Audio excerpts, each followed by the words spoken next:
Episode 747। Mirena नींद से बेदार हुई तो खुद को हल्का फुल्का सा महसूस किया।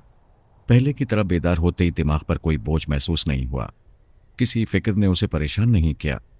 दरअसल उसे याद नहीं रहा था कि उस पर तनवीमी अमल किया गया है। उसने तनवीमी अमल के दौरान मामूला बनकर वादा किया था कि वो इस अमल को भूल जाएगी। इसके अलावा यह भी याद नहीं रहा था कि पारस ने उसे किसी तरह आसाबी कमजोरी में मुब्तला करके सुला दिया था।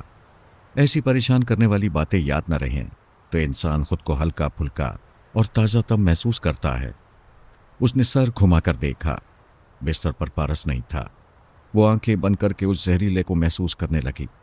फिर ज़ेरे लब बोली, कहाँ हो तुम? आओ, आ जाओ।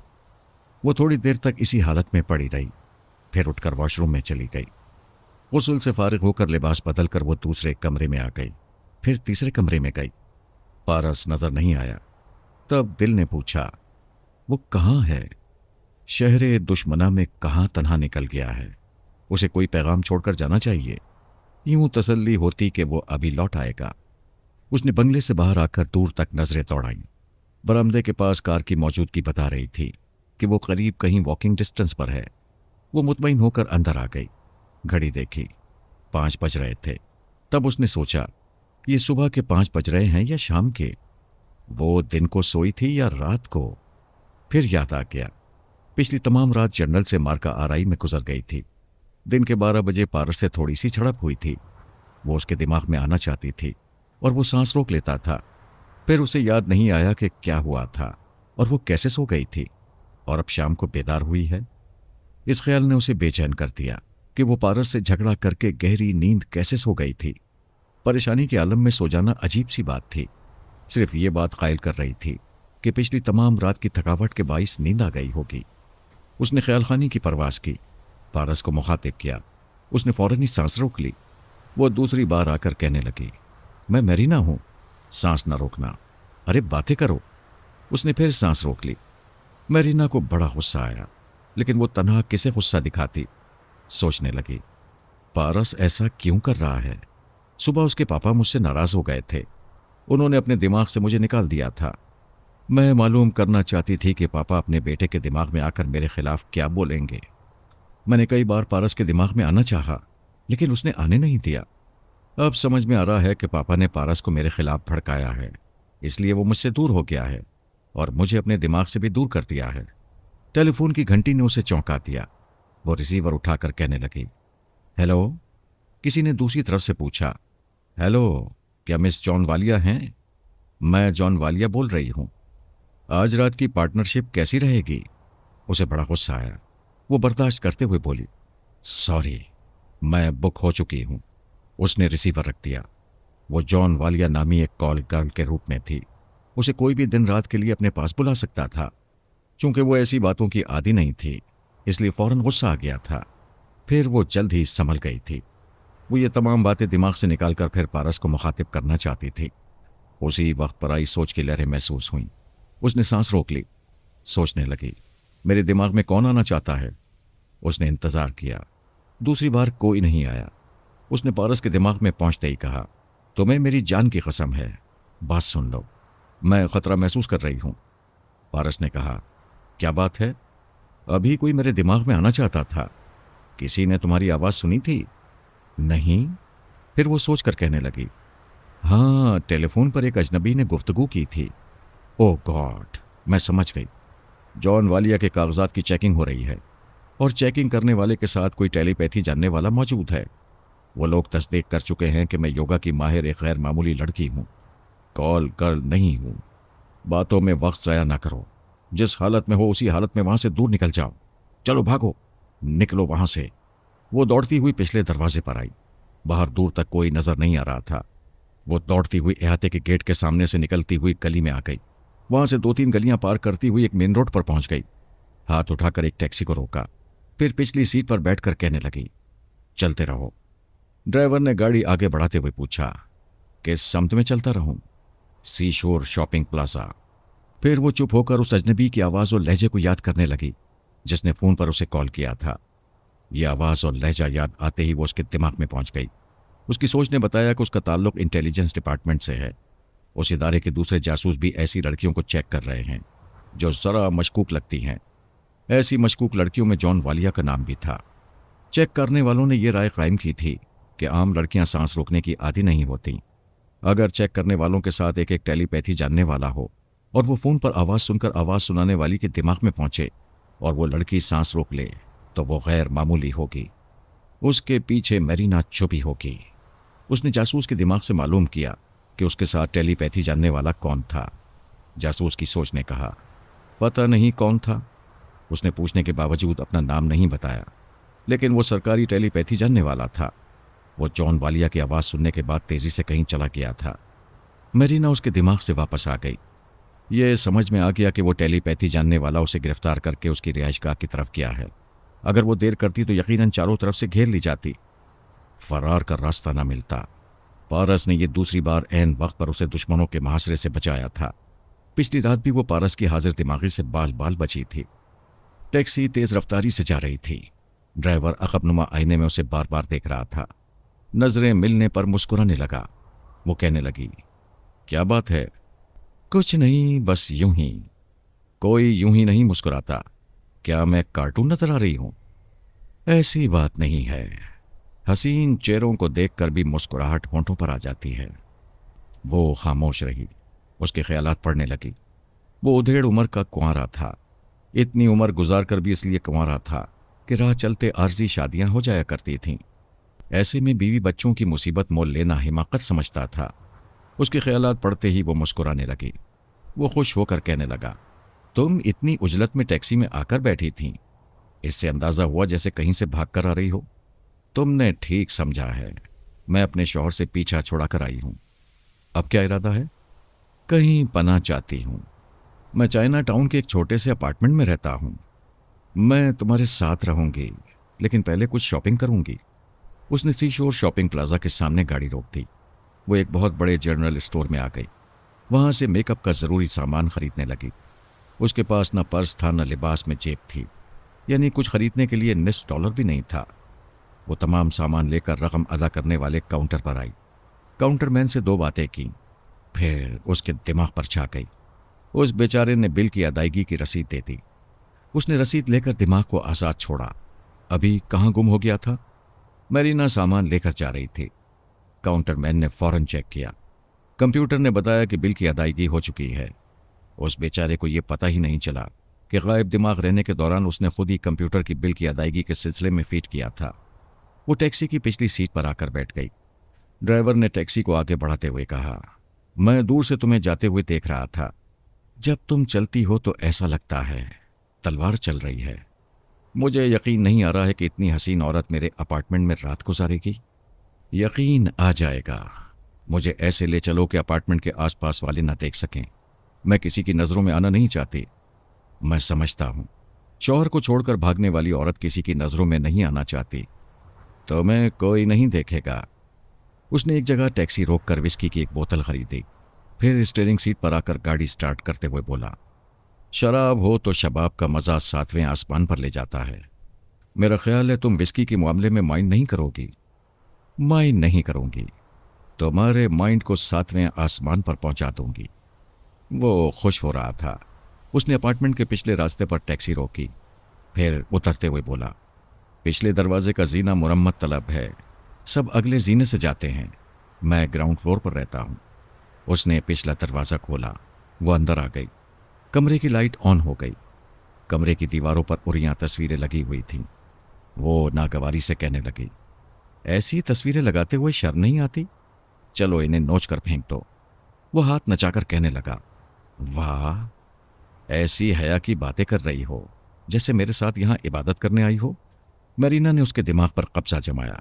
वो फौरन ही बोतल खोलकर उसे मुंह से लगाकर गटागट पीने लगा। एक क्वार्टर पीने के बाद उसने बोतल को मुंह से अलग किया, उसे एक तरफ रखा तो मेरीना ने दिमाग को आज़ाद छोड़ दिया। खालिस विस्की ने उसके हलक और सीने में जैसे आग भर दी थी। वो मुंह से अजीब सी आवाज़ें निकालते हुए लड़खड़ाया, फिर फर्श पर गिर पड़ा। मेरीना ने कहा, चलो उठो और अपनी माँ बहनों की तस्वीरें फाड़ कर फेंक दो। विस्की दिमाग पर चढ़ गई थी। वो उंगली उठाकर कहने लगा, हाँ, ये सब मेरी माँ बहनें हैं। समझ में नहीं आता। माओ बहनों को ऐसी तस्वीरें उतरवाते हुए शर्म क्यों नहीं आती? तस्वीरें ना हो तो हम ना देखें, होती हैं तो हम देखते हैं। वो एक एक तस्वीर के पास जाकर उसे फाड़ने लगा। मेरीना एक आईने के सामने बैठकर मेकअप के जरिए अपने चेहरे पर तब्दीली करने लगी। इस शहर में जवान औरतों को सख्ती से चेक किया जा रहा था। कोई सा भी चेहरा बनाने से बात नहीं बन सकती थी। इस चेहरे की शनाख्त का मुकम्मल रिकॉर्ड जरूरी था। ये जानते हुए भी कि वो इसलिए सूरत बदल रही थी कि पहली नज़र में जॉन वालिया की हैसियत से पहचानी ना जा सके। वो तस्वीरें फाड़ने के बाद उसके करीब आना चाहता था। मेरीना ने उसे और पिला दी। दूसरी बार आधी बोतल खाली हो गई। पानी और सोडे के बगैर आधी बोतल पी जाना गोया मौत को या बेहोशी को दावत देना था। वो चकराकर फर्श पर गिर पड़ा। उसने आर्जी मेकअप के बाद आईने में मुख्तलिफ जाविये से खुद को देखा, फिर लिबास तब्दील किया। अपना उतारा हुआ लिबास बरामदे के फर्श पर फेंक दिया और रेडीमेड मेकअप का ज़रूरी सामान पर्स में रखकर उस अपार्टमेंट से बाहर आ गई। अब वो पारस को मुखातिब करना चाहती थी। उसी वक्त बहुत से कुत्तों के भौंकने की आवाज़ें सुनाई देने लगीं। 2 फौजी गाड़ियां दिखाई दीं। आगे वाली गाड़ी में कई कुत्ते थे और पीछे मुसल्ला फौजी जवान बैठे हुए थे। मरीना ये भूल गई थी कि अपनी रहायशगाह में बदन के कपड़े उतार कर आई है। फौजी खूंखार कुत्तों को उसके बदन की बू सुंघाकर यहां तक ले आएंगे। वो एक अपार्टमेंट के पीछे थे। कुछ कुत्ते अपार्टमेंट के अगले हिस्से की तरफ और कुछ पिछले हिस्से की तरफ लपकते हुए भौंक रहे थे। वो सब मजबूत जंजीरों से बंधे हुए थे। मरीना ने थोड़ी देर पहले अपना लिबास उतारकर सामने बरामदे के फर्श पर फेंका था। कुत्ते उधर लपक रहे थे और उन्हें पिछले हिस्से से भी उसकी बू मिल रही थी। एक फौजी अफसर ने मेगाफोन स्पीकर के जरिए कहा, मैं यहाँ के मकीनों से दरख्वास्त करता हूँ कि वो घरों से बाहर ना निकलें और किसी भी जवान या बूढ़ी औरत को पनाह ना दें। और मैं मेरीना को मोहलत देता हूँ कि वो 10 तक गिनती ख़त्म होने से पहले बाहर आ जाए, वरना हम कुत्ते खोल देंगे। फिर उसकी बोटियाँ ही बाहर आएंगी। वो अपार्टमेंट के पीछे से दूर चली गई क्योंकि मुसल्ला फौजी अपार्टमेंट को चारों तरफ से घेर रहे थे। वो मेगाफोन स्पीकर के जरिए बोलने वाले के अंदर पहुंच गई। ये तो हो नहीं सकता था कि इस मुल्क के तमाम फौजी योगा के माहिर होते। ये कोई आसानी से हासिल की जाने वाली महारत नहीं थी। बहरहाल ये बहुत बड़ी कामयाबी थी। अफसर के चोर ख्याल ने बताया कि वो आंसू गैस और हैंड ग्रेनेड भी साथ लाए हैं ताकि वो टेलीपैथी का हथियार इस्तेमाल करे तो जवाबन उसे ग्रेनेड के धमाकों से तबाह कर दिया जाए। उसने अफसर के दिमाग पर कब्जा जमा कर एक फौजी जवान की किट में से 2 हैंड ग्रेनेड निकाले, उसे ज़रा दूर चला कर लाई। फिर हैंड ग्रेनेड की चाबी को उसके दांतों से निकालकर उसे कुत्तों वाली गाड़ी की तरफ फेंक दिया। एक ज़बरदस्त धमाके के साथ गाड़ी के परखचे उड़ गए। कुत्तों की आखिरी आवाज़ें भी उभर न सकीं। दूसरे ग्रेनेड के धमाके ने फौजियों को दूर भागने पर मजबूर कर दिया। 1 मिनट के अंदर तमाम कुत्ते नाबूद हो गए। चंद फौजी बाकी रह गए। अब वो कुत्तों के बगैर उसके करीब नहीं पहुंच सकते थे। वो एक बस में आकर बैठ गई। पारस को मुखातिब करके कहने लगी, अभी मैं फिर गिरफ्त में आने वाली थी। आखिरी लम्हात में बाल बाल बच गई, लेकिन कब तक बचती रहूंगी? फौज और इंटेलिजेंस वाले मुझे कहीं छुपने और पनाह लेने नहीं देंगे। किसी तरह ये शहर छोड़ दो, दूसरे स्टेट चली जाओ। कैसे जाऊं? यहां कदम कदम पर मुझे तलाश किया जा रहा है। बंदरगाह, एयरपोर्ट, रेलवे स्टेशन, बसों और टैक्सियों के अड्डों पर जासूस मेरे मुंतजिर होंगे। तुम मुझे छोड़कर कहां चले गए हो?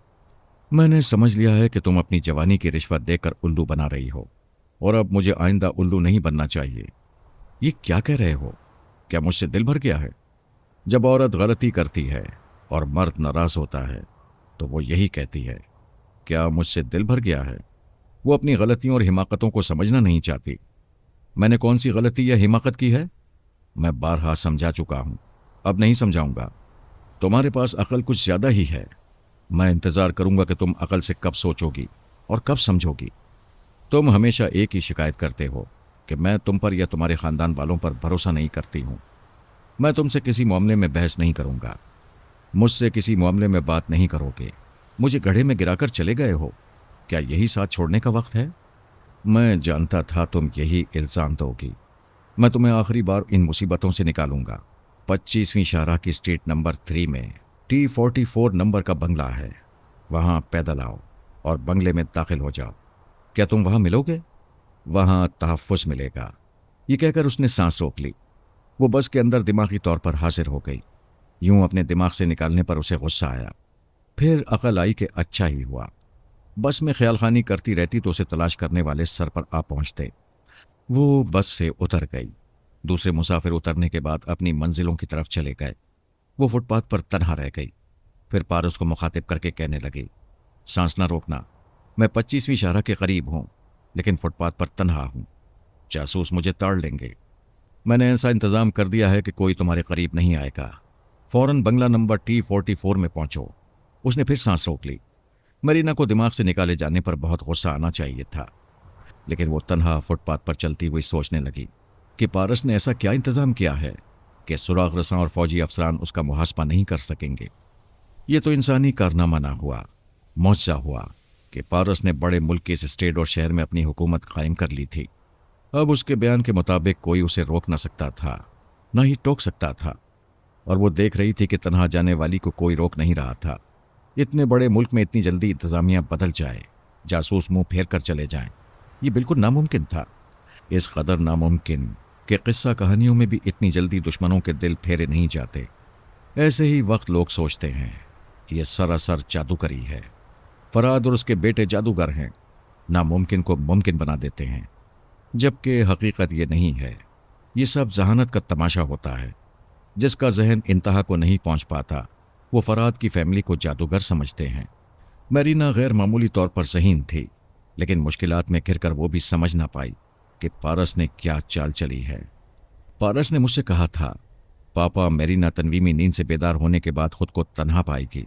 मैं उससे दूर हो रहा हूं, आप इस शहर से उसे निकालने का इंतजाम कर दें।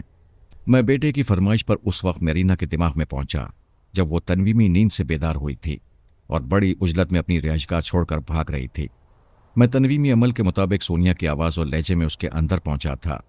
मैंने चंद सेकंड में उसके मसाइल को समझ लिया।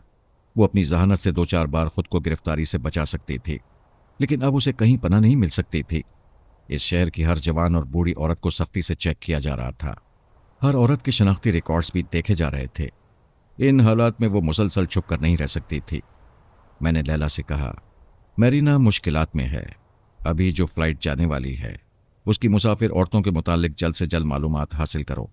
एयरपोर्ट के 2-4 खास अफसरों के दिमागों में जगह बनाओ। मैं तुम्हारी मदद के लिए सुल्ताना और सलमान को भेज रहा हूं। मैंने सलमान और सुल्ताना को भी मरीना के हालात बताकर कहा, लैला टेलीफोन के जरिए एयरपोर्ट के खास अफराद के दिमागों में पहुंच रही होगी। तुम तैयारे के पायलट और दूसरे स्टाफ के दिमागों में जगह बनाओ। लैला फ़ोन के जरिए आवाज़ें सुनकर कई दिमागों में जगह बना चुकी थी। मैं, सुल्ताना और सलमान उसके जरिए मजीद अफराद के अंदर पहुंचने लगे। सिक्योरिटी गार्ड्स वगैरह तक पहुंचना कुछ मुश्किल ना था। इस दौरान पता चला कि इमिग्रेशन और एक सिक्योरिटी अफसर के दिमागों में मुखालिफ ख्यालखानी करने वाले भी मौजूद हैं। वो उनके दिमाग में बोल रहे थे और उनके जरिए तैयारे में जाने वाली औरतों को चेक कर रहे थे। एक औरत तैयारी की रवानगी से आधा घंटा कबल आई। तैयारा परवास के लिए तैयार था। मैंने लैला से कहा, इस औरत की आवाज़ सुनते ही दिमाग पर कब्जा जमाओ और मरीना बन जाओ। फिर मैंने पायलट के जरिए कंट्रोल टावर के अफसर से कहा, इमिग्रेशन के अफसरान से कहो जो आखिरी मुसाफिर औरत आ रही है उसे चेक ना करे, फ़ौरन तैयारे में जाने दे। उस तैयारे में 300 अफराद हैं। उन सब की ज़िंदगी मरीना के ख्याल खानी करने वालों के रहमो करम पर हैं। अगर उस औरत को चेक किया गया और उसे तैयारे में जाने से रोका गया तो 300 मुसाफिर जिंदा बाहर नहीं निकलेंगे। टावर के अफसर ने ये बातें इमिग्रेशन और सिक्योरिटी वालों तक पहुंचाईं। पूरे एयरपोर्ट पर सनसनी फैल गई। मुसल्ला फौजी जवान दौड़ते हुए तैयारी की तरफ जाने लगे। मैं, सलमान और सुल्ताना तैयारे के पास खड़े हुए सिक्योरिटी गार्ड्स के दिमागों पर कब्जा जमा कर उन्हें तैयारी की सीढ़ियां चढ़ाते हुए दोनों दरवाज़ों पर ले आए। फिर मैंने एक के जरिए हवाई फायर करते हुए कहा, हॉल्ट। अगर किसी ने तैयारे के करीब आने की हिमाकत की तो हम मुसाफिरों को गोलियों से भून डालेंगे। फौज के अफसरों ने मुसल्ला जवानों को रुक जाने का हुक्म दिया। फिर एक अफसर ने कहा, हमें मालूम हो चुका है जिस औरत की चेकिंग से रोक रहे हो वो मरीना है। दूसरे अफसर ने कहा, और हम ये भी जानते हैं कि मरीना की मदद करने वाली टीम का ताल्लुक फराद अली तैमूर से है। सलमान ने कहा, बातों में वक्त ज़ाया ना करो, इस औरत को तैयारी में आने दो। एक अफसर ने पूछा, तुम जानते हो मरीना हमारे लिए भी कितनी अहम है? अगर हम मुसाफिरों की परवाह ना करें और मरीना को गिरफ्तार कर लें तो? सुल्ताना ने एक सिक्योरिटी गार्ड की ज़बान से कहा, मैं 10 तक गिनती हूँ, इसके बाद एक एक 2-2 लाशें तैयारे से बाहर गिरती रहेंगी। तैयारे के अंदर मुसाफिरों में खलबली मच गई थी। औरतें और बच्चे रो रहे थे। सुल्ताना 1 से गिनती शुरू कर चुकी थी। गिनती पूरी होने से पहले ही वो औरत तैयारे के पास आ गई। सीढ़ियाँ चढ़ने लगी। एक अफसर ने कहा, मरीना, ऊपर से अहकामात आए हैं कि हम तुम्हें इस मुल्क से जाने दें। क्या तुम 300 मुसाफिरों की जिंदगियों की जमानत देती हो? वो औरत सीढ़ी चढ़कर तैयारे के दरवाजे पर आ गई। लैला ने उसकी जबान से कहा, यह तैयारा जब तक मुझे सलामती से ले जाएगा, मुसाफिर भी सलामत रहेंगे। मैं लंदन जा रही हूं। अगर वहां किसी ने रुकावट बनने की कोशिश की तो मेरी जवाबी कार्रवाई बहुत महंगी पड़ेगी। मैं दुश्मन ख्यालखानी करने वाले से कहती हूं, वो दोबारा मेरे दिमाग में आने की नाकाम कोशिश कर चुका है। तीसरी बार यह हिमाकत ना करे। ये कहकर वो तैयारी के अंदर चली गई। सीढ़ियां हटा ली गईं। दरवाजे बंद हो गए। मैंने लैला को अच्छी तरह समझा दिया था कि वो कम से कम तैयारे की परवास तक उस औरत के दिमाग में रहे और ये देखती रहे कि दुश्मन ख्यालखानी करने वाले तैयारे के अमले के दिमाग में आकर कोई कार्रवाई करते हैं या नहीं। सलमान भी पायलट के दिमाग में था और सुल्ताना एक एयर होस्टेस के अंदर रहकर तमाम मुसाफिरों को देखती फिर रही थी। वैसे हम कामयाब रहे। दुश्मन ख्यालखानी करने वाले ने उस आखिरी मुसाफिर औरत के दिमाग में आने की कोशिश की थी, लेकिन मेरीना के लहजे के मुताबिक मेरीना के दिमाग में पहुंचते थे और इधर वो सांस रोक लिया करती थी। इधर हमने जैसे ड्रामा प्ले किया, उससे मार्शल और दूसरे हुक्मरानों को और ख्यालखानी करने वालों को यकीन हो गया कि मेरीना जा चुकी है। अगरचे वो लोग अपने मंसूबे के मुताबिक मेरीना को ख़त्म न कर सके थे, ताहम यह बात इत्मीनान बख्श थी कि वो मुल्क छोड़कर जा चुकी है। वक्ती तौर पर वो मुसीबत टल गई थी। अब वो दूसरे मसाइल और मामलात पर तवज्जो दे सकते थे। मेरीना 25वीं शाहराह से गुजरती हुई स्ट्रीट नंबर 3 में आई, फिर तेजी से चलती हुई बंगला नंबर 244 के सामने आ गई। वो चलत चलपना लेकर पारस से पूछना चाहती थी कि उसने क्या जादू किया है। इस मुल्क के सिविल और मिलिट्री जासूस अब उसे तलाश नहीं कर रहे हैं। उसने बंगले के बरामदे में आकर कॉल बेल के बटन को दबाया, फिर इंतजार किया। कोई दरवाज़ा खोलने नहीं आया। उसने दस्तक देने के लिए दरवाजे पर हाथ मारा तो वो खुलता चला गया। उसने अंदर आकर आवाज़ दी, एनीबडी होम? उसे जवाब नहीं मिला। उसने पारस को मुखातिब करके कहा, मैं तुम्हारे बताए हुए बंगले में पहुंच गई हूं, लेकिन यहां कोई नहीं है। मुझे डर लग रहा है। दिल से अंदेशे निकाल दो। कोई नया चेहरा, नई शनाख्त इख्तियार करने तक वहां सुकून से रहोगी। ये कैसे हुआ? किसी ने मुझे रास्ते में चेक क्यों नहीं किया? पारस ने उसे बताया कि उसकी लाइल्मी में दुश्मनों को यकीन दिलाया गया है कि वो मुल्क से जा चुकी है। उसे अभी रास्ते में किसी ने रोका टोका नहीं था। ये इस बात का सबूत था कि दुश्मनों को बड़ी हद तक यकीन हो गया है। वो खुश होकर कहने लगी, ये तो कमाल हो गया। मैं दुश्मनों के ख्याल के मुताबिक जा चुकी हूँ, लेकिन मौजूद हूँ। फिर वो सोचकर कहने लगी, अगर तुम्हारे पापा ये चाल चलने से पहले मुझे बता देते तो बेहतर होता। पारस ने पूछा, क्या पापा से कोई गलती हो गई है? ये कितनी बड़ी गलती है कि एक अजनबी औरत को मेरीना बनाकर यहाँ से भेज दिया गया। क्या इस तरह मैं खुद नहीं जा सकती थी? तुम्हारे लिए ख़तरा मोल लेना मुनासिब ना था। पापा ने जिस मंसूबे पर अमल किया है उसमें कोई गड़बड़ हो जाती तो तुम मुसीबत में पड़ जाती। मुसीबत तो हर मामले में पेश आ सकती है। किसी अहम काम के लिए ख़तरा तो मोल लेना ही पड़ता है। जब ज़्यादा मजबूरी हो तब ख़तरा मोल लेना चाहिए। पापा ने सोचा होगा, तुम अहम मकासद के लिए अपने मुल्क में आई हो, तुम्हें मैदान छोड़कर नहीं जाना चाहिए। अगर तुम जाना चाहती हो तो कहो। तुम्हें दुनिया के एक सिरे से दूसरे सिरे तक पहुंचा देना कोई बड़ी बात नहीं है। तुम मेरे साथ चलोगे ना? मुझे मुआफ़ कर दो। तुम्हारा बस चले तो तुम मुझ पर तनवीमी अमल करके अपना मामूल बना लो। खामा खास शुबा करते हो। मैं ऐसी तो नहीं हूं। इतने अरसे तक मेरे साथ रहे। मैं किसी दिन भी तुम्हें जख्मी करके तुम्हारे दिमाग पर हुकूमत कर सकती थी। मैंने कभी मौका ही नहीं दिया कि तुम किसी बहाने मेरे दिमाग को कमज़ोर बना सको। आसाबी कमज़ोरी की दवाएं मुझ पर असर नहीं करती। मेरे अंदर का जहर सारी दवाओं को बेअसर कर देता है। रह गई ये बात कि तुम मुझे जख्मी कर सकती थीं, तो ये तुम्हारी खुशफहमी है। मैं जब तक जागता रहता था तन्हाई में तुम्हारे साथ वक्त गुजारता था। सोने के लिए दूसरे बेडरूम में चला जाया करता था ताकि तुम मेरी नींद से फ़ायदा ना उठा सको। जब तुम इतने चालाक हो तो मुझसे इतनी दूर क्यों भाग रहे हो? मैं अब तक इंतज़ार कर रहा था कि तुम मुझ पर एतमाद करने लगोगी, लेकिन तुम लाशऊरी तौर पर मेरे पापा को अपने मुल्क का दुश्मन समझती हो, इसलिए कभी मुझ पर भरोसा नहीं करोगी। बात सच थी, लेकिन वो तस्लीम नहीं कर रही थी। इस बात को घुमाकर कह रही थी, मैं तुमसे अंधी मोहब्बत करती हूँ और तुम बेएतमादी का इल्ज़ाम दे रहे हो। आज तुम बार बार मेरे दिमाग में आ रही थीं। मैं मना करता था तो वापस चली जाती थीं।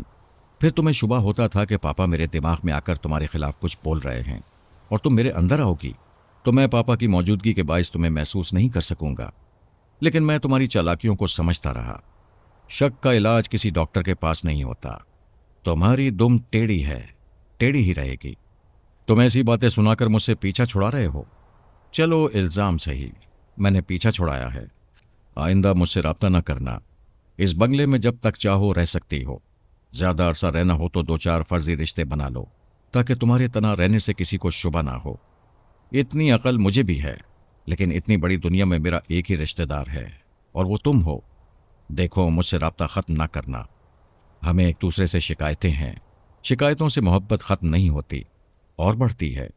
मैं तुम्हारी सोनिया मम्मा की कसम देती हूँ, मुझे अपने दिमाग में आने से न रोकना। तुमने बहुत बड़ी कसम दी है, इसलिए 24 घंटे में सिर्फ एक बार 15 मिनट तक गुफ्तगू करूँगा। जाओ, अब 24 घंटे बाद आना। उसने सांस रोक ली। वो अपनी जगह हाजिर हो गई। इस पराए बंगले में वो तन्हा थी, बल्कि भरी दुनिया में तन्हा हो गई थी। ये तन्हाई पारस के आने से पहले थी, और उसने अहद किया था कि अकेली रहकर जिंदगी गुजार देगी, लेकिन पारस ने उसकी दुनिया में आकर हलचल मचा दी थी। अब उसके साथ छोड़ने से लुट जाने का एहसास हो रहा था। चलते चलते जैसे दोनों टांगें टूट गई थीं और वो चलने के काबिल नहीं रही थी। वो उठकर उस मकान को अंदर से देखने लगी और एक बार फिर अहद करने लगी कि अब सिर्फ अपने पैरों पर खड़ी रहेगी। पारस से कभी ताउन हासिल नहीं करेगी। पहले की तरह अपनी ज़ात पर एतमाद करके दुश्मनों से निपटने की कोशिश करती रहेगी। मार्शल डी मोरा ने इख्तियारात हासिल करते ही अपने मातहत टेलीपैथी जानने वालों को उनकी रिहाइशगाहों तक महदूद कर दिया था। उन्हें ताकीद की थी कि वो चंद माह तक अपनी 4 दीवारियों से बाहर नहीं निकलेंगे। उन्हें जो काम दिया जाएगा वो उसे घर बैठे ख्यालखानी के जरिए करते रहेंगे। मार्शल ने जो पहला फैसला किया वो ये था कि सोनिया और फरहाद को ट्रैप किया जाए। वो दोनों हनीमून के लिए स्विट्जरलैंड गए थे, जहां उन पर ज़बरदस्त हमले किए गए थे। वहां से जान बचाने के बाद वो दोनों 2 ही जगह जा सकते थे, एक तो पेरिस, दूसरे अपनी नई बस्ती फरहाद विलेज, क्योंकि वहां उन्हें गैर मामूली तहफ़्फ़ुज़ हासिल था। वो अपने तौर पर मैरी और सोनिया की पनाहगाह का सही हिसाब लगा रहा था। उसने 2 टीमें बनाई, हर टीम में 15 जासूस रखे। जहानत और एक्शन के एतबार से हर जासूस ने माजी में बड़े कारनामे अंजाम दिए थे। एक टीम को पेरिस रवाना कर दिया गया। उस टीम में ख्यालखानी करने वाला फ्रेजर था। वो जिस्मानी तौर पर टीम में नहीं था, उन 15 सुराख रसानों के दिमागों में मौजूद रहा करता था। इसी तरह दूसरी टीम के 15 सुराख रसानों के दिमागों में जॉन नमूडा रहा करता था। उसने अपने सुराख रसानों के जरिए मालूम किया कि फरहाद विलेज के आसपास की ज़मीनें किसकी मिल्कियत हैं। पता चला कि फरहाद विलेज के चारों तरफ 10 मील तक ज़मीनें सरकार की हैं और वहाँ 5 मिनट भी रुकने की इजाज़त नहीं है। हर 2 मील पर फौजी चौकियाँ हैं। हर चौकी पर हाईवे की गाड़ियों को सख्ती से ताकीद की गई थी कि वो रुके बगैर 10 मील दूर चली जाएं। फ्रेजर ने मार्शल डी मोरा को रिपोर्ट दी कि पेरिस में सोनिया और फरहाद का सुराग नहीं मिल रहा है। जॉन नमूडा ने कहा, मुझे यकीन है वो दोनों फरहाद विलेज में किसी अंदेशे के बगैर जिंदगी गुजार रहे हैं, लेकिन विलेज से 10 मील दूर तक हम में से कोई कदम नहीं रख सकता। फ़ज़ाई रास्ते की सूरत हाल ये थी कि हेलीकॉप्टरों और हवाई जहाज़ों को विलेज पर से परवास करने की इजाज़त नहीं थी।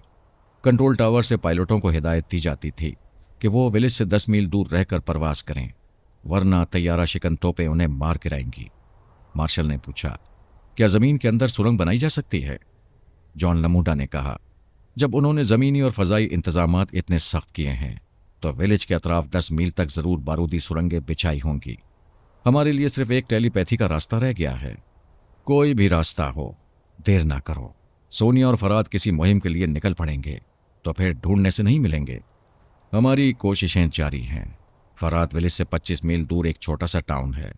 उस टाउन का नाम मोसियो है। हाईवे की तमाम गाड़ियां वहां से गुजरती हैं, और वो ख़ास गाड़ियां भी गुजरती हैं जिनमें फरहाद विलेज के लिए बड़ी बड़ी मशीनें और इमारती सामान वगैरह जाता है। मार्शल ने पूछा, उन गाड़ियों में विलेज के लिए राशन और दूसरी ज़रूरियात का सामान भी जाता होगा? लम्बुडा ने कहा, वो लोग बहुत मोहतात हैं। राशन और दूसरी तमाम खाने पीने की चीज़ें हेलीकॉप्टरों के ज़रिए पहुंचाते हैं ताकि उनमें कोई ज़रर रसा दवाएं शामिल ना कर सके। मुशीर होलीमैन ने कहा, एक और रास्ता है। मालूम करो विलेज के रहने वालों को पीने के लिए पानी कहाँ से सप्लाई किया जाता है। उस पानी में जहरीली दवा मिलाई जा सकती है। हाँ, ये रास्ता इख्तियार किया जा सकता है। विलेज के अंदर बहुत बड़ा पानी का टैंक है। ज़मीन दोज पाइप के ज़रिए उस टैंक में पानी स्टोर किया जाता है। फिर टैंक के वॉल्व खोलकर विलेज के तमाम घरों और दफ्तरों में पानी सप्लाई किया जाता है।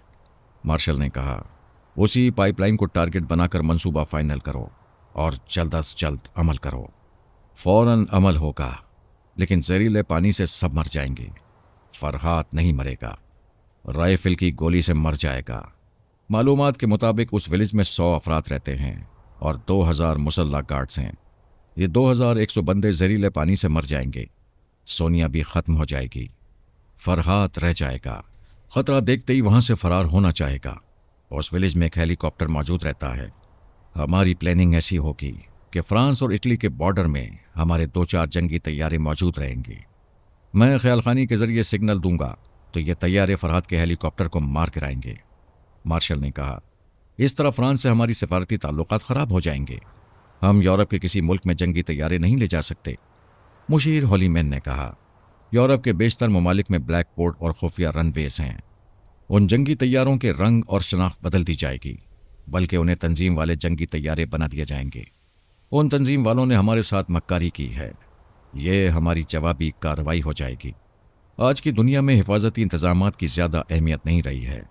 सिर्फ अपनी तसल्ली के लिए ऐसे इंतजामात किए जाते हैं, वरना इंसान का जहन चांद सितारों से आगे निकल रहा है। ज़मीनी रुकावटें कोई मायने नहीं रखती। आगे पीछे दाएं बाएं और ऊपर नीचे से रास्ते बंद कर दो, फिर भी टारगेट तक पहुंचने वाले हवा बनकर पहुंच जाते हैं। मास्कमैन और उसकी मुशावरती टीम ने पहले यही फैसला किया था कि एल्पा को आहनी परतों में छुपाकर रखा जाएगा।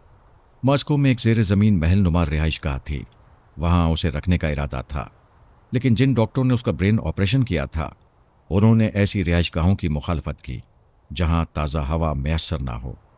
एक डॉक्टर ने कहा, जोजो के बाद ये दूसरा कामयाब ऑपरेशन है। सरकारी ख़जाने से कसी रकम खर्च करके एल्पा का माजी, उसका जहन, उसकी आवाज़ और लहजा बदल दिया गया है। प्लास्टिक सर्जरी के जरिए चेहरा भी तब्दील किया गया है।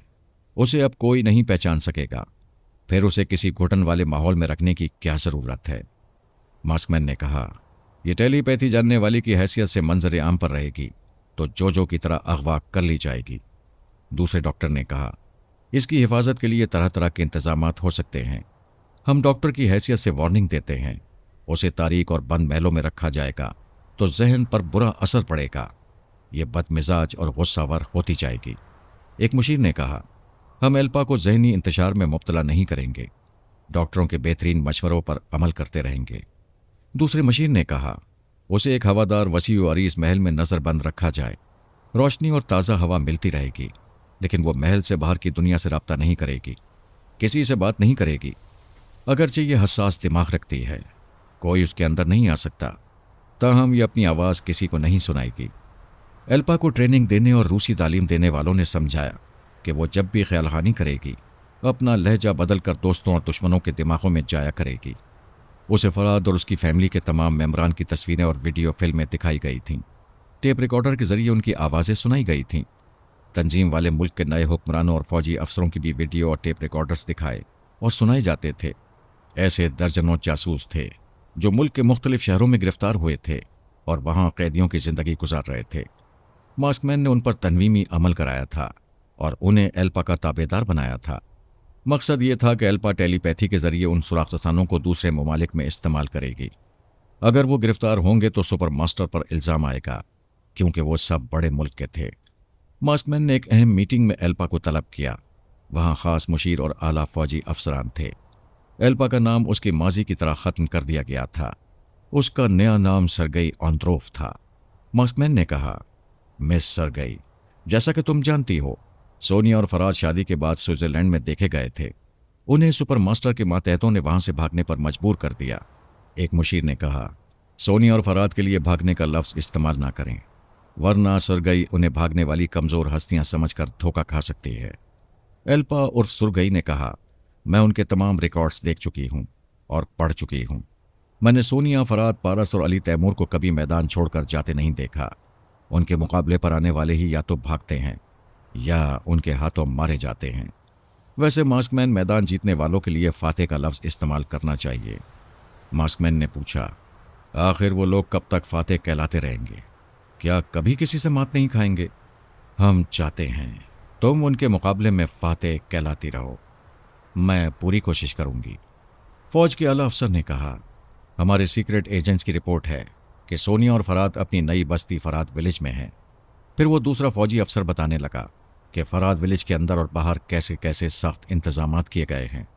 उस विलेज के करीब से किसी को गुजरने की इजाज़त नहीं है, लेकिन किसी तरह विलेज के अंदर पहुंचने का रास्ता बनाया जाए तो सोनिया और फरहाद को जहन्नुम में हनीमून मनाने के लिए भेजा जा सकता है।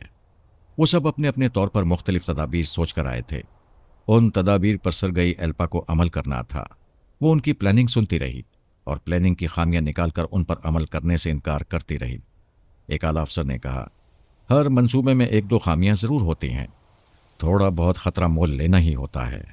फिर यह कि नाकामी हुई तो सरगई आंद्रोव को कोई नुकसान नहीं पहुंचेगा, क्योंकि यह मॉस्को की रिहाइशगाह में महफूज रहकर ख्याल खानी के ज़रिए अपने मातहतों से काम लेती रहेगी। मैं कोई ऐसा काम नहीं करूंगी जिसमें पहले से नाकामी का शुबा हो। मैं ठोस और जामे मंसूबों पर अमल करूंगी।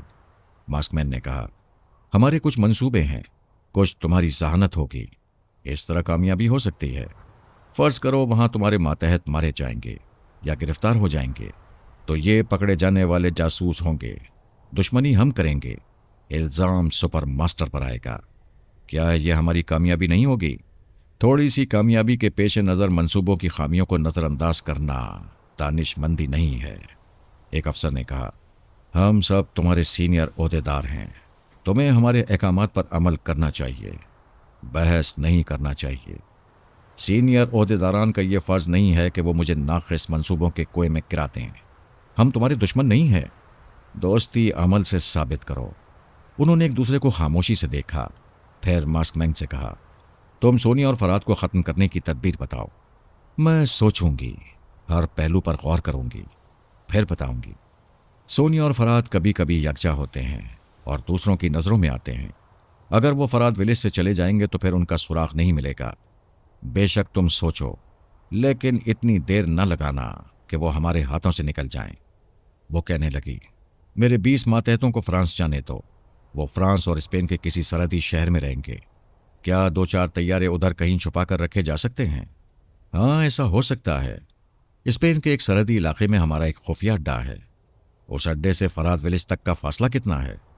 तकरीबन 1200 किलोमीटर है। सुरगई अल्पा ने कहा, यह फासला बहुत है। क्या हम फरहाद विलेज से 10 मील परे खुफिया अड्डा बना सकते हैं? कोशिश तो की जा सकती है। तो फिर कोशिश करें। हैवी रिमोट कंट्रोलर से परवास करने वाले बड़े साइज के खिलौने तैयारे सैकड़ों की तादाद में तैयार कराएं। उन तैयारों को कंट्रोल करने वाले माहिरीन को उधर रवाना करें। मुझे उन माहिरीन के दिमागों में पहुंचाएं। बाकी मैं समझ लूंगी। तुम करना क्या चाहती हो? मैं माहिरीन से बातें करने के बाद एक खास नतीजे पर पहुंचकर अपनी प्लानिंग बताऊंगी। मास्कमैन ने कहा, ठीक है, 1 घंटे के अंदर माहिरीन हाजिर हो जाएंगे। तुम्हारे 20 मातहतों को आज ही फ्रांस के शहर पेरिस रवाना किया जाएगा। तुम्हारी ये खास मातहत संथालिया पेरिस में क्या कर रही है, उसकी रिपोर्ट सुनाओ। वो सहूलत और बड़े तहम्मुल से काम कर रही है। बाबा साहिब के इदारे का एक अहम इंजीनियर 1 हफ्ते के लिए सरकारी काम से पेरिस आया है और संथालिया पर आशिक हो गया है। मैं अभी जाकर मालूम करती हूँ कि वो उसे फांसने में कहाँ तक कामयाब हो सकी है। सरगई अल्पा ख्यालखानी के लिए इजलास से उठकर दूसरे कमरे में चली गई। फिर आराम से एक ईजी चेयर पर बैठकर संथालिया के दिमाग में पहुंच गई। संथालिया हसास दिमाग रखती थी, पराई सोच की लहरों को महसूस कर लिया करती थी, लेकिन सुरगई अल्पा की मामूला और ताबेदार थी। उसने उसे महसूस नहीं किया। सुरगई ने भी उसे मुखातिब नहीं किया, क्योंकि वो एक अजनबी जवान के साथ कार की अगली सीट पर बैठी हंस हंस कर बातें कर रही थी। वो किसी को दोस्त बना रही थी। उसमें यह खास बात थी कि वो किसी ऐसे वैसे को लिफ्ट नहीं देती थी। सामने वाले में कोई ऐसी बात तलाश करती थी जो उसे फ़ायदा पहुंचाए। कोई ख़ास मकसद हासिल न होता हो तो उसके साय में भी खड़ी रहना गवारा नहीं करती थी। उस अजनबी जवान से हेल्थ क्लब में मुलाकात हुई थी। संथालिया को अपने जिस्मानी हुस्न का बड़ा ख्याल रहता था। कुदरती तौर पर उसका बदन नहायत ही दीदासेब और जाज़िबे नज़र था। वो कुदरत के इस अतिये को बहाल रखने के लिए हेल्थ क्लब में आकर वर्जिश किया करती थी। वर्जिश के दौरान पहनने वाला लिबास बदन पर इतना चुस्त होता था कि उस पर निगाह नहीं ठहरती थी। नजरें ऊपर से नीचे फिसलती रहती थीं। वो अजनबी बहुत मालदार था। उस हेल्थ क्लब को खरीदने आया था। वॉल साइज आईने के सामने बहुत सी हसीनाएं म्यूजिक की बीट पर वर्जिश कर रही थीं। दर्जनों लड़कियों की भीड़ में अजनबी की नजरें संथालिया पर जमकर रह गई थीं। उसने हेल्थ क्लब के इंचार्ज से पूछा, वो जो दूसरी कतार की 7वीं लड़की है वो कौन है? इंचार्ज ने जवाब दिया, उसका नाम संथालिया है, एक रईस बाप की बेटी है, बहुत मगरूर है, किसी से दोस्ती नहीं करती है। जब वो वर्जिश के इख्तिताम पर लिबास तब्दील करके बाहर आई तो इंचार्ज ने कहा, मिस संथालिया, इनसे मिलो। ये जॉन वॉल्टर हैं, इस हेल्थ क्लब के आइंदा मालिक होंगे। संथालिया ने मुसाफा करते हुए कहा, प्लीज टू मीट यू। मुझे उम्मीद है आइंदा हेल्थ क्लब के इंतजामात और बेहतर हो जाएंगे। वॉल्टर ने मुस्कुराकर कहा, तुम साथ दोगी तो हेल्थ क्लब को तुम्हारे हुस्न के शायान शान बना दूंगा। वो हंसने लगी, फिर अचानक ही उसकी हंसी रुक गई। उसने पराई सोच की लहरों को महसूस किया था। सुरगई आंद्रोफ उसके अंदर आते ही कह देती थी, मैं सुरगई हूं, तुम मुझे महसूस नहीं करती हो, इसलिए अपनी मौजूदगी की इत्तला दे रही हूं। लेकिन उस पराई सोच की लहर ने उसे मुखातिब नहीं किया, जिसका मतलब यह था कि आने वाला चोर ख्यालात पड़ रहा है। उसने सांस रोक ली, फिर संजीदगी से कहने लगी, मिस्टर वॉल्टर, तुम इतना तो जानते होगे कि वर्जिश करने वालियां सांसों पर कंट्रोल रखती हैं। वो कहने लगा, मैं नहीं जानता, तुम्हारे साथ रहकर बहुत कुछ जान लूंगा। हम बहुत अच्छे दोस्त बन सकते हैं। वो क्लब के बाहर आते हुए कहने लगी, मैंने टेलीपैथी के मुतालिक बहुत कुछ पढ़ा है और सुना है। मैं ये जानती हूं कि दिमाग के अंदर कोई गैर मामूली बात हो तो हसास जहन वाले बेख्तियार सांस रोक लेते हैं। अभी मेरे साथ यही हुआ। क्या तुम टेलीपैथी जानते हो? क्या तुम्हारा ताल्लुक किसी टेलीपैथी जानने वाले ग्रोह से है? ताज्जुब है। तुम्हारी बातों से पता चलता है कि हमारी दुनिया में टेलीपैथी जानने वाले ग्रोह भी हैं। वॉल्टर ने पूछा, तुम फराद अली तैमूर को जानती हो? वो चलते चलते रुक गई, खुशी से कहने लगी, हाँ, मैंने बहुत जिक्र सुना है। सच बताओ, क्या तुम फरहाद हो? वो मुस्कुरा कर कहने लगा, क्या तुम यकीन कर लोगी? वो एकदम से उसकी गर्दन में बाहें डालकर कहने लगी, ओह गॉड, मुझे यकीन नहीं आ रहा है, लेकिन दिल यकीन कर रहा है। प्लीज तस्दीक करने के लिए मेरे दिमाग में आओ। उसने दिमाग में आकर कहा, मुझे धोखा ना देना, मैं तुम पर भरोसा करके ये राज बता रहा हूं। दुनिया वालों से छुपकर फराद तुम पर जाहिर हो रहा है। संथालिया जैसे दीवानी हो गई। वॉल्टर ने पूछा, तुमने सांस क्यों रोक ली? तुम्हारे दिमाग में आने से अजीब गुदगुदी सी होती है। फिर मैं औरत हूं, अपने मर्द पर तन मन कुर्बान करने के बावजूद अपने अंदर के जज्बात छुपाती हूं। ये औरत की फितरत है। प्लीज अब मेरे जज्बात पढ़ने के लिए अंदर ना आना। चलो, नहीं आऊंगा, लेकिन हमारी दोस्ती पक्की है ना? सर से पांव तक पक्की। मेरे दुश्मन मुझे कत्ल करने के लिए अक्सर हसीन लड़कियों के जरिए ट्रैप करते हैं। अगर तुम उनकी अलायकार साबित हुई तो तुम्हारी जैसी हसीना को कत्ल करते वक्त मुझे बहुत अफसोस होगा। ऐसी भयानक बातें ना करो, मुझे डर लगता है। अगर कभी तुम्हें शुबा होगा तो मैं अपने दिमाग का दरवाज़ा तुम्हारे लिए खोल दूंगी। फिर तुम मेरे सारे चोर ख्यालात और सारी सच्चाइयां पढ़ लेना। ये हुई ना बात। मैं तुम पर भरोसा कर रहा हूं। अपनी कार में जाओगी या मेरे साथ? मेरी कार ड्राइवर आकर ले जाएगा। वो उसके साथ आकर अगली सीट पर बैठ गई। तुम्हारे इस कदर करीब होकर भी यकीन नहीं आ रहा है कि मैं फराद अली तैमूर के इतने करीब हूं। मैं अपने प्यार और दोस्ती की इंतहा कर दूंगा, लेकिन तुम दीवानगी की हालत में भी मुझे फरहाद ना कहो। तन्हाई में भी वॉल्टर कहकर मुखातिब किया करो। मेरे बेशुमार दुश्मन हैं। तुम्हारा ये महबूबाना तखातुब किसी के भी कानों तक पहुंच सकता है। वो सीधी तरह होकर बैठ गई। मैं आइंदा मोहतात रहूंगी। वॉल्टर ने कार आगे बढ़ा दी। ऐसे ही वक्त सुरगई अल्पा उसके दिमाग में आई थी और खामोशी से उसके ख्यालात पढ़ती हुई वॉल्टर के मुतालिक मालूमात हासिल कर रही थी। संथालिया नादान नहीं थी, उसे फराद तस्लीम कर लेती। वो बला की चालाक थी और ऐसी एक्टिंग कर रही थी जैसे फराज समझकर उस पर मर मिटी हो। सुरगई ने उसे मुखातिब करके कहा, संथालिया, मैं तुमसे बहुत खुश हूं। ये फरहाद नहीं हो सकता।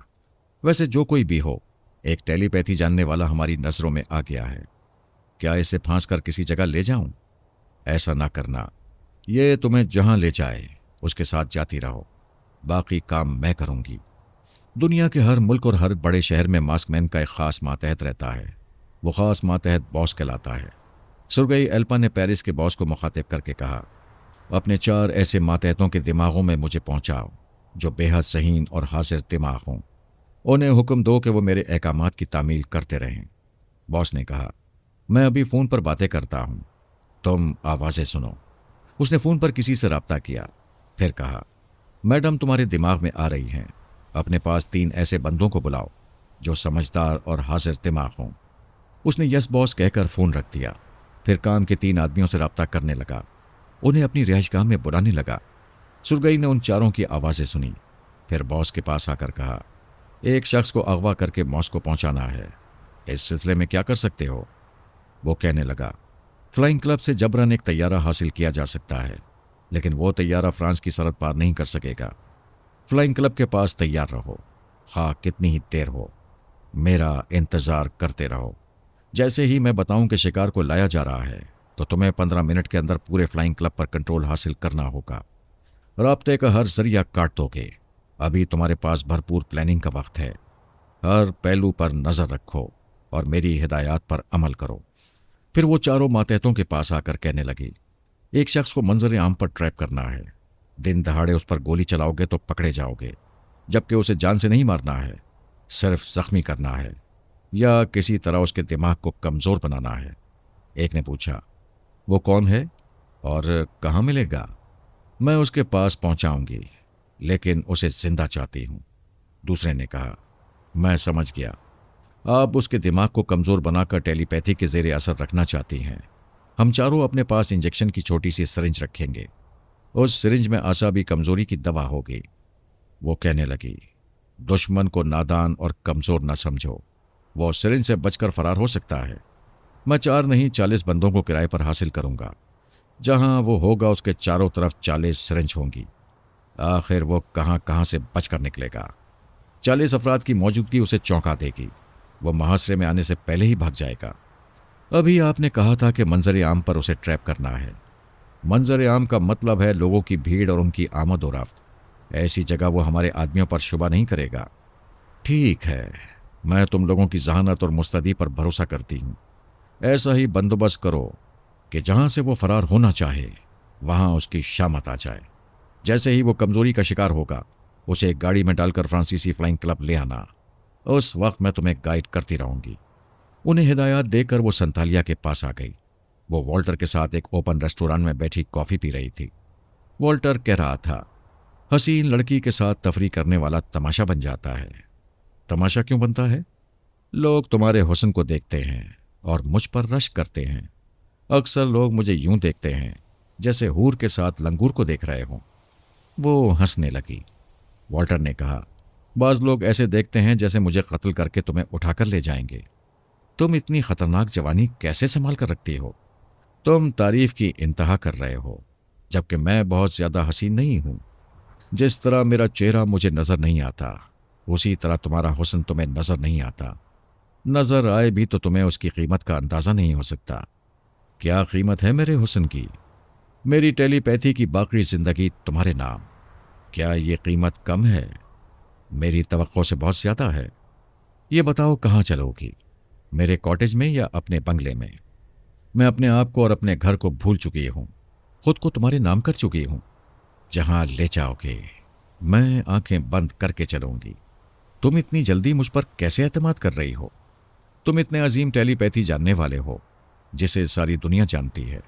अगर मैं तुम्हारे हाथों लौट जाऊंगी और तुम मुझे छोड़कर चले जाओगे, तब भी मेरे लिए ये बात काबिल फ़ख्र रहेगी कि मैं चंद घंटों के लिए सही, लेकिन तुम्हारी जिंदगी में आई थी। मैं आखिरी सांस तक उन चंद घंटों को याद रखूंगी। तुम सचमुच मेरी दीवानी हो। आओ चलें। वो वहां से उठकर दरिया के साहिल पर चलते हुए इस डेक पर आए जहां नौजवान जोड़ों के लिए खूबसूरत सजाई हुई लांचें किराए पर मिलती थीं। उस लॉन्च के केबिन में अय्याशी का हर सामान होता था। वॉल्टर ने एक बहुत ही महंगी और खूबसूरत लॉन्च किराए पर हासिल की, फिर संतालिया के साथ उसमें आ गया। सुरगई कभी संतालिया के दिमाग में आती थी, कभी बॉस के मातहतों को बताती थी कि शिकार कहाँ है। शिकार भी चालाक था, संतालिया को अपनी रिहाइशगाह दिखाना नहीं चाहता था, इसलिए एक लॉन्च में ले गया था ताकि अय्याशी के दौरान उसके चारों तरफ पानी रहे और दुश्मन आसानी से उसके करीब ना आ सकें। सभी अपनी अपनी जगह होशियारी दिखा रहे थे। वो चारों मातहत भी हाजिर दिमाग और फुर्तीले थे। उन्होंने आधे घंटे के अंदर गोताखोरों के जितने मास्क हासिल हो सकते थे उतने हासिल करके उन्हें नाक और मुंह पर लगाकर गैस टंकी पुष्प पर बांधकर पानी के अंदर चले आए थे। उनमें से हर एक के हाथ में दवा की सिरिंज थी। 3 मातहत आगे जाकर लॉन्च में सवार हो गए थे। एक ने बंद केबिन के दरवाजे पर फायर किया। दरवाजे को लात मारी, वो पूरी तरह खुल गया। वॉल्टर फायरिंग के साथ ही उछल पड़ा था। दरवाजा खुलते ही उसने आने वाले के रिवॉल्वर पर लात मारी। रिवॉल्वर दूर चला गया। फिर वो रिवॉल्वर वाले से लड़ता हुआ केबिन के बाहर आ गया। संतालिया ने फौरन ही केबिन में नीचे पड़े हुए रिवॉल्वर को उठा लिया, फिर केबिन के बाहर आ गई। वॉल्टर इतनी देर में 2 बंदों को मारकर दरिया में फेंक चुका था। तीसरे से 2-2 हाथ कर रहा था। संतालिया ने उसे निशाने पर रखकर कहा, बस रुक जाओ वरना गोली मार दूंगी। वॉल्टर ने खुश होकर कहा, शाबाश, तुम मोहब्बत और दोस्ती का सबूत दे रही हो। यू मिस्टर वॉल्टर, मैं तुमसे कह रही हूं, जरा भी हरकत ना करो। मैं नहीं चाहती तुम हराम मौत मरो। अच्छा, तो मेरा शुबा दुरुस्त साबित हुआ। तुम दुश्मनों की आलायकार हो। संतालिया ने गोताखोर से कहा, इसे इंजेक्शन लगा दो। गोताखोर सिरिंज लिए आगे बढ़ा। वॉल्टर समझ गया कि गोली से बचेगा तो असाबी कमजोरी का शिकार होगा। आगे कुआं, पीछे खाई थी। वो अचानक छलांग लगाकर उल्टी कलाबाजी खाकर दरिया में चला गया। उसकी दानिश में बचाव का यही एक रास्ता था, लेकिन वहां दूर दूर तक दुश्मन गोताखोर दिखाई दे रहे थे। हर एक के हाथ में एक सिरिंज दिखाई दे रही थी। वो इधर से उधर तैरते हुए जाने लगा। पानी में गैस मास्क के बगैर ज्यादा देर नहीं रह सकता था। उसने सांस लेने के लिए पानी से सर निकाला। उसी वक्त पिंडली में चुभन का एहसास हुआ। वो पांव मारते हुए दूसरी तरफ जाना चाहता था कि दूसरी सुई कमर में चुभ गई। जॉन लमूडा ने कई डॉक्टरों से हिदायत हासिल की थी कि कितने गैलन पानी में कितना जहर मिलाया जाए और वो जहर किस नौयत का हो कि पानी पीते वक्त जहर का या कड़वेपन का एहसास ना हो। डॉक्टरों से मुकम्मल मालूमात हासिल करने के बाद लमूडा के मातहतों ने विलेज से दूर रहकर मीलों दूर पाइपलाइन को तोड़ा था और मुकर्ररा मिक़दार में जहर मिलाकर पाइप को जोड़ दिया था। ये काम तो हो गया था, लेकिन ये मंजर देखने की ऐसी कोई जगह नहीं थी कि जहां से उन्हें नजर आता कि विलेज में पानी पीने वालों पर क्या गुजर रही है। वो वहां से 10 मील दूर हाईवे पर जा सकते थे और वहां से बहुत ही ताकतवर दूरबीन से विलेज के गेट और अहाते को देख सकते थे। उनकी टीम के 3 आदमी एक गाड़ी में बैठकर हाईवे पर आए। उनके पास ताकतवर दूरबीनें थीं। उससे 10 मील दूर के लोगों को देखा जा सकता था। उन्होंने वहां से गुजरते हुए जो कुछ देखा उसे लमूडा ने उनके दिमागों में रहकर समझा। दूसरी टीम के पास आकर बताया कि अहाते के गेट के पास पहरा देने वाले मुसल्लह गार्ड्स जमीन पर पड़े हैं। पता नहीं वो मर चुके हैं या बेहोश हैं। लमूडा के आदमी विलेज के चारों तरफ फैले हुए थे। अगरचे 10-12 मील दूर थे, तो हम लमूडा का हुक्म सुनकर गाड़ियों के जरिए जल्द से जल्द विलेज में आ सकते थे। अभी उसने हुक्म नहीं दिया था। ये यकीन करना चाहता था कि विलेज के अंदर भी तमाम लोग मर चुके हैं। सरहद के करीब प्राइवेट पोर्ट के रनवे पर 4 हवाई जहाज खड़े हुए थे। जॉन लमूडा ने चारों के पायलट को हुक्म दिया, फ्लाई करो और विलेज पर बमबारी करो। उसका हुक्म सुनते ही तैयारे परवास करने लगे। वो तेज रफ्तार तैयारे सरहद से 20 मिनट में विलेज के करीब आए और बमबारी करते हुए गुजरने लगे। लमूडा ने पायलट के जरिए देखा, विलेज के अंदर कई लोगों की लाशें दूर तक जमीन पर नजर आईं। तैयारा शिकन तोपों के पास भी लाशें पड़ी हुई थीं। विलेज में किसी ने दिफा नहीं किया था। बमबारी से कई मकानात तबाह हो गए थे। इससे साफ जाहिर था कि जहरीले पानी ने सबका खात्मा कर दिया है। लमूडा ने पायलटों से कहा, वापस चलो और दोबारा बमबारी करो। जो लोग जहर से नीम जा होंगे वो हवाई हमलों से मर जाएंगे। वो चारों तैयारे फिर विलेज की तरफ आए। लमूडा ने देखा, अचानक ही एक तैयारा तबाह हो गया था। विलेज में जो तैयारा शिकन तोप थी वहां एक शख्स नजर आ रहा था। यकीनन वो फरहाद होगा जिस पर जहर ने असर नहीं किया होगा। उसके अलावा कोई और जिंदा शख्स दिखाई नहीं दे रहा था। लमूडा ने 3 तैयारों को वापस जाने का हुक्म दिया और कहा, वो सब अटेंशन रहें। अगर फरहाद हेलीकॉप्टर के जरिए फरार होना चाहेगा तो तैयारे फिर परवास करेंगे और उस हेलीकॉप्टर को तबाह कर देंगे। फिर वो जमीनी फौज के पास आ गया। विलेज के अतराफ 10 मील के फासले पर उसके 50 मातहत थे। एक छोटी सी फौज की तरह मुसल्ला थे। उसने उन्हें हुक्म दिया, फौरन आगे बढ़ो। विलेज में सिर्फ फरहाद जिंदा है, वहां बेधड़क घुस पड़ो। उसका हुक्म सुनते ही तेज रफ्तार गाड़ियां विलेज की तरफ चल पड़ी। लमूडा ने एक पायलट को परवास जारी रखने की हिदायत की। पायलट तैयारा शिकन तोप से बचने की कोशिश करता हुआ परवास करने लगा। लमूडा उसके जरिए देखना चाहता था कि फरहाद वहां मौजूद है या फरार हो रहा है। फिर उसकी मौजूदगी का सबूत यूं मिला कि वो दूसरा तैयारा भी तबाह हो गया। लमूडा ने दूसरे मातहतों के पास आकर कहा, बहुत होशियारी से विलेज के अंदर जाओ। फरहाद तैयारा शिकन तोप के पास मौजूद है। वो छोटी सी फौज विलेज में दाखिल हो रही थी। दाखिल होने के बाद पता चला कि लमूडा ने पायलट के जरिए विलेज में जो लाशें देखी थीं वो महज प्लास्टिक के पुतले थे जिन्हें लिबास पहना दिया गया था। विलेज के बड़े गेट के पास जो गार्ड्स थे वो योगा के माहिर थे और लाशों की तरह दम साध कर लेटे हुए थे। जब लमूडा के फौजी विलेज में दाखिल हो गए तो अहाते का बड़ा गेट खुद ब खुद बंद हो गया और जो दम साध कर लाशें बने हुए थे वो उठकर बैठ गए थे। बाजी पलट रही थी। लमूडा ने मातहतों से पूछा, ये गेट खुद ब खुद कैसे बंद हो गया? इसे खोलो, वापस जाने का रास्ता खुला रखो। दो मुसल्ला मातहत दौड़ते हुए उसे खोलने लगे, फिर उससे चिपक कर रह गए। चीखे मारते हुए तड़पते हुए हमेशा के लिए ठंडे हो गए। उनकी मौत ने यह वार्निंग दी कि गेट और बाउंड्री वॉल के साथ नादीदा बिजली के तार हैं जो इस दुनिया से दूसरी दुनिया में पहुंचा देते हैं। जॉन लमूडा ने कहा, फरार के रास्ते बंद कर दिए गए हैं। विलेज में बिजली घर तलाश करो और नादीदा तारों में दौड़ने वाली बिजली की सप्लाई रोक दो। याद रखो, तुम्हारे मुकाबले में एक ही शख्स फरहाद है। वही तुम्हारे लिए दुश्वारियां पैदा कर रहा है। उसे एक पर काबू पालो। उसे नजर आते ही गोलियों से छलनी कर दो। वो जिसके दिमाग में बोल रहा था, उस मातहत ने कहा, सर सिर्फ यहां फरहाद नहीं, पूरी बस्ती जिंदा हो गई। ये प्लास्टिक की लाशें बता रही हैं कि हवाई हमले से किसी को मौत नहीं आई है। सब छुपे हुए हैं। इस पूरे विलेज की जमीन के नीचे 1 फुट मोटे फौलाद की प्लेटें बिछी हुई थीं, यानी जमीन के नीचे भी एक और फौलादी जमीन बिछाई गई थी जिस पर फजाई बमबारी का कोई असर नहीं होता था। खतरे के वक्त विलेज में रहने वाले फौलादी छत के तहखाने में चले जाते थे। इस तहखाने में कम से कम 4000 अफराद पनाह ले सकते थे। नादीदा बिजली के तारों का सिलसिला इसी तहखाने से था।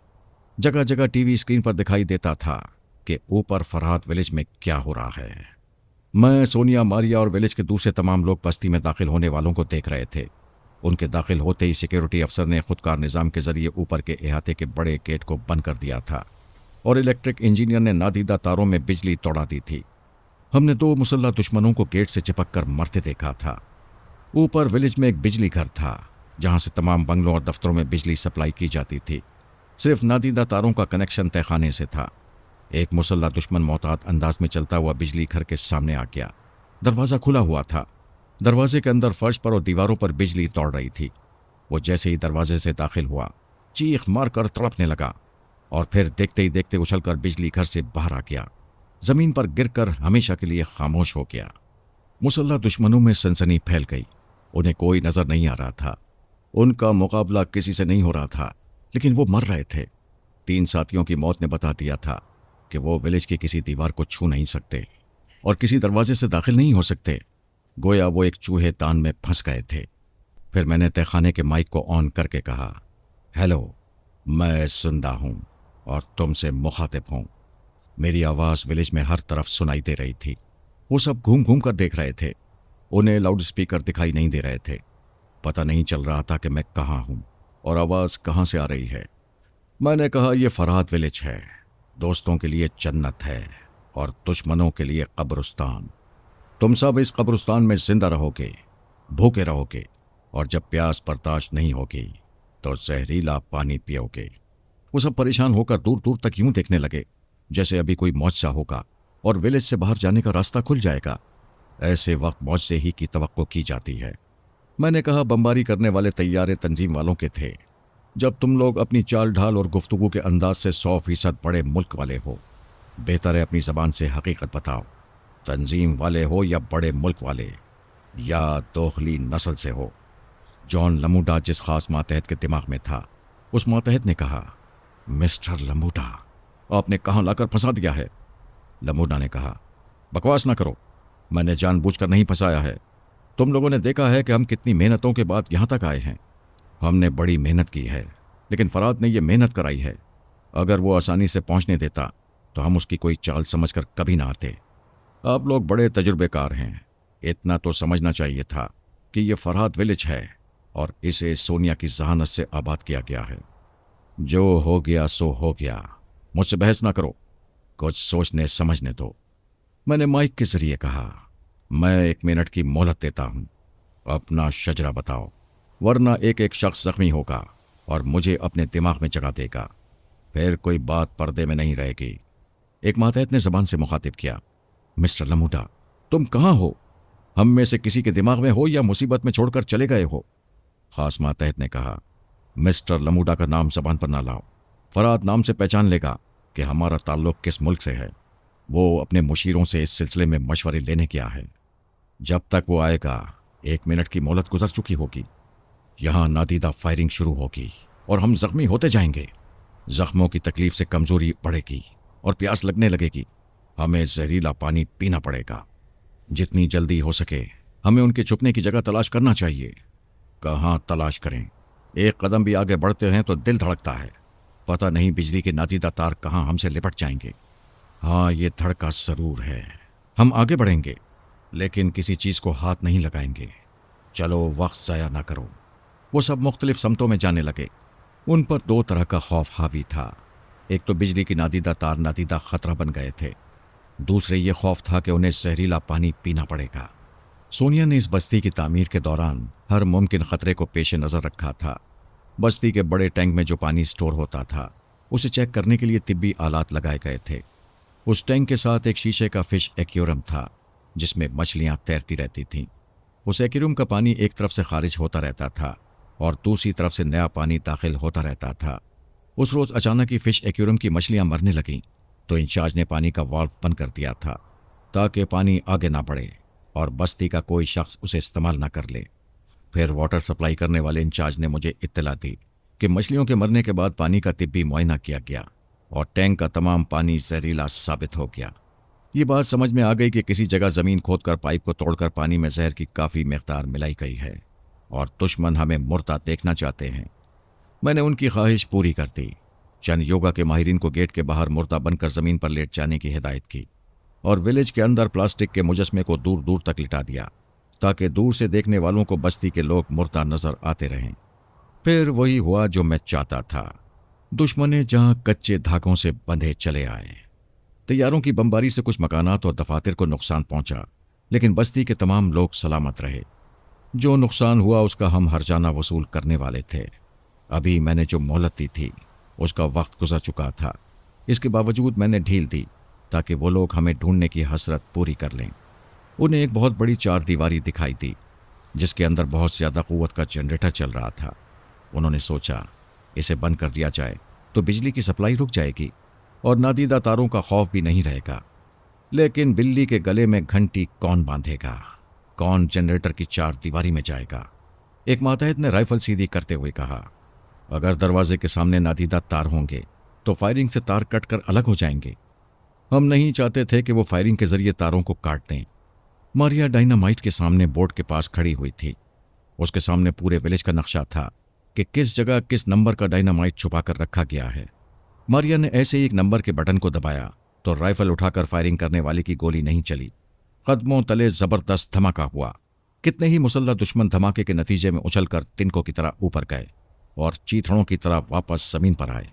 दूर खड़े हुए लोग जख्मी हुए। उनसे दूर तमाशा देखने वालों ने फौरन ही अपने हथियार फेंक दिए। दोनों हाथ उठाकर जोर जोर से कहने लगे, हमें मुआफ कर दो, हम सरेंडर करते हैं। एक ने कहा, हम अपनी आवाज़ें सुना रहे हैं, हमारे दिमागों में आकर जो मालूमात चाहते हो हासिल कर लो। ख्यालखानी के लिए लैला, सुल्ताना और सलमान आ गए थे। वो एक एक आवाज़ सुनकर उनके दिमागों में जाने लगे।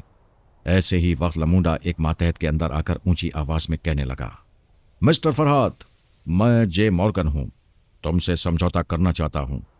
मैंने उसी मातहत के दिमाग में आकर कहा, लम्बूडा, तुम्हारी मक्कारी जाहिर हो गई है। तुमने अपने मुल्क के तैयारों को तंजीम वाले तैयारे बनाकर यहाँ बमबारी कराई है। हम तुम्हारे मातहतों के चोर ख्यालात पड़ चुके हैं। वो कहने लगा, मैंने उन तमाम मातहतों पर तनवीमी अमल किया है। वो उस अमल के ज़ेर असर गलत मालूमात फराहम कर रहे हैं। तुम तनवीमी अमल के ज़रिए ये बातें नक्श करा सकते थे कि वो सब तंजीम वाले थे और तैयारे भी तंजीम वाले थे। क्या तुमने उनके दिमागों में अपने ही खिलाफ बातें नक्श कराई हैं? वो लाजवाब होकर कहने लगा, इस बहस से क्या फ़ायदा? तुम्हारा जितना भी नुकसान हुआ है उसे हम पूरा कर देंगे। अभी जाओ और 1 घंटे बाद आना। जब मेरे विलेज पर हमला हुआ था तभी मैंने हुकूमत फ़्रांस को और जनाब अली असदुल्ला तबरेज़ी साहिब को सूरत हाल से आगाह किया था और दरख्वास्त की थी कि यहाँ बैनुल अक़वामी नशरियाती इदारे को मदऊ करके सारी दुनिया को टीवी स्क्रीन पर बमबारी के नताइज दिखाए जाएं। लमूडा से बातें करने के दौरान ही फ्रांसीसी फ़ौज का एक दस्ता बैनुल अक़वामी नशरियाती इदारे के अमले के साथ आ गया। फ़ौज ने लमूडा के तमाम मातहतों के हथियारों पर कब्जा किया और उन्हें हिरासत में ले लिया। वो जो भी कार्रवाइयाँ कर रहे थे उनकी वीडियो रिपोर्ट कैमरे के जरिए स्क्रीन तक पहुंचाई जा रही थी। जो मकानात और दफातर तबाह हुए थे उन्हें भी कैमरे के जरिए दिखाया जा रहा था। मैंने डमी सोनिया और डमी फरहाद को चोर रास्ते से ऊपर भेज दिया। बैनुल अक़वामी नशरियाती इदारे के नुमाइंदे ने सोनिया से सवाल किया, मैडम, आप हवाई हमले के वक्त कहाँ थीं? वो कहने लगी। हमने एक महफूज पनाहगाह बनाई है। हमारी एहतियाती तदाबीर के बाइस विलेज के तमाम बाशिंदे उसी पनाहगाह में महफूज हैं। क्या आप बताएंगी कि वो पनाहगाह कहाँ है? सॉरी, ये फरहाद विलेज का एक राज है, नुमाइंदे ने कहा। दुनिया वाले अकल से सोच सकते हैं कि वो पनाहगाह ज़ेरे ज़मीन है और ऐसे इंतजामात किए गए हैं कि हैवी बमबारी का असर उस पनाहगाह पर नहीं पड़ता और वहां तक पहुंचने का रास्ता सिर्फ विलेज के लोग जानते हैं। सोनिया ने कहा। आप और दुनिया वाले अपने तौर पर कोई भी राय कायम कर सकते हैं। नुमाइंदे ने डमी फरहाद से सवाल किया। आप और मैडम यहाँ असली सूरत के साथ नजर आ रहे हैं, इसकी वजह क्या है?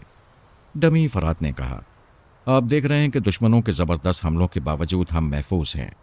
इस बस्ती का डिज़ाइन सोनिया ने तैयार किया था और अपनी मौजूदगी में तमाम एहतियाती तदाबीर के साथ इसकी तामीर कराई थी। इस वक्त यहाँ आपका अमला और फ्रांस के फौजी हैं। इतनी भीड़ में कोई दुश्मन हमें अचानक कत्ल कर सकता है, लेकिन नहीं कर सकेगा। आप इतने यकीन से कैसे कह सकते हैं? डमी ने एक फौजी से गन लेकर लमूडा के एक मातहत को दिया, फिर उससे कहा, मैं तुमसे गाफिल हूं, मुझे गोली मारो। वो कभी ऐसा ना करता, लेकिन उसके दिमाग में लमूडा मौजूद था। उसने फौरन ही उसके दिमाग पर कब्जा जमाया, फिर उसके हाथों से गोली चला दी। गोली डमी फरहाद को लगी, फिर इतनी ही तेजी से रिवाइंड होकर उस मातहत के जिस्म में पेवस्त हो गई। डमी, सोनिया और फरहाद ने ऐसा बुलेट प्रूफ लिबास पहना था जिस पर गोलियां जितनी तेजी से आकर लगती थीं उतनी ही तेजी से वापस वहीं जाती थीं जहां से चलाई जाती थीं। लमूडा ने नाकाम होकर दूसरे मातहत के जरिए गन को दोबारा उठाया, लेकिन फौजी अफसर ने वो गन छीन ली। नुमाइंदे ने सवाल किया, जब इस कदर गैर मामूली हिफाजती इंतजामात किए गए हैं तो हवाई हमलों से बचने के इंतजामात क्यों नहीं किए गए? डमी ने जवाब दिया, पहले आप गिरफ्तार होने वालों से सवालात करें, फिर मैं जवाब दूंगा। नुमाइंदा माइक लेकर एक मातहत के पास आ गया। मैंने फौरन ही उसके दिमाग पर कब्जा जमा लिया ताकि लमूडा उसे गलत बयानी पर मजबूर ना करे। उस मातहत ने कहा, हम बड़े मुल्क से आए हैं और टेलीपैथी जानने वाला जॉन लमूडा हमारा कमांडर है। लमूडा ने दूसरे मातहत की जबान से चीख कर कहा, यह झूठ बोल रहा है। सलमान ने तीसरे मातहत की जबान से कहा, झूठ नहीं, सच है।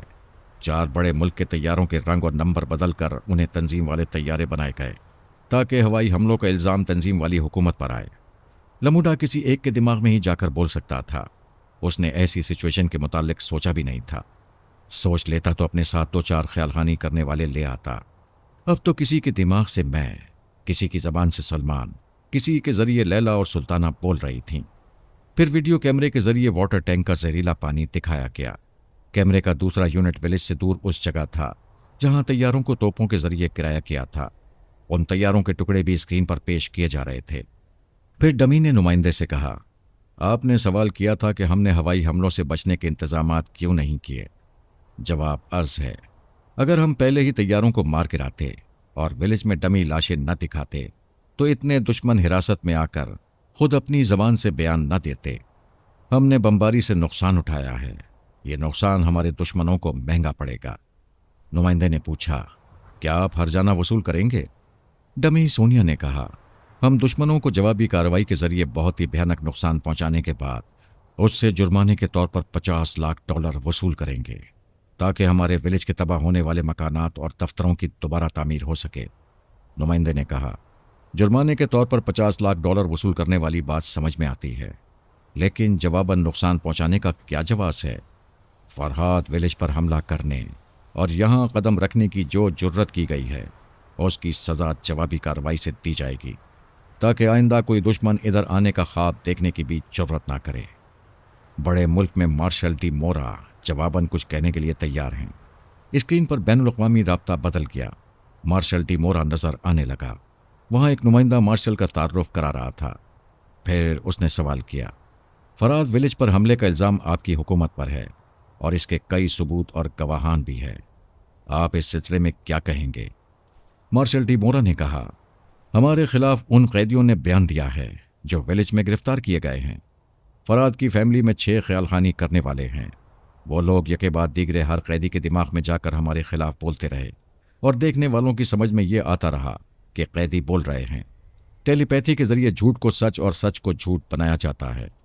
हम अपने टेलीपैथी जानने वालों के जरिए उनका तोड़ कर सकते थे, लेकिन हम दुनिया वालों को धोखा नहीं देना चाहते। सीधी सी बात है, हमें फरहाद विलेज से कोई दिलचस्पी ना पहले थी ना अब है।